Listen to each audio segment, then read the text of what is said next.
do të ketë shumë shpejt protestat, pak më të ashpra se sa që mendojnë se do të jetë. 9 email kemi dërgu edhe kryeministrit Mickovski, edhe Vlenit, po në veçanti edhe Bilal Kasamit dhe Izet Megjitit në veç që kemi dërgu email, nuk kanë pranu takim deri sot.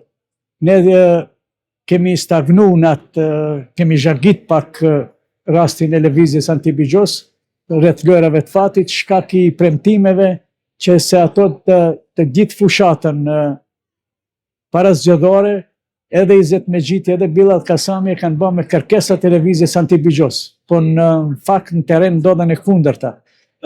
Viti 2023 ka qenë dikundi 1 miliard euro vjetore që ka marrë UJP-ja, tash për momentin 2024-2025 është marrë 2.8 miliard euro UJP-ja merr nga lojrat e fatit. Kjo është një çmenduri, thjesht ta themi kështu, pasi në vend që të zvoglohet numri i kazinove dhe bastoreve, në shtetin tonë vazhdon të rritet enorm numri i lojrave të fatit. Në vend që të zvoglohen, ata janë shtuar. Por andaj tash jemi të përgatitur dhe do të ketë shumë shpejt protestat, pak më të ashpra se sa që mendojnë se do të jenë.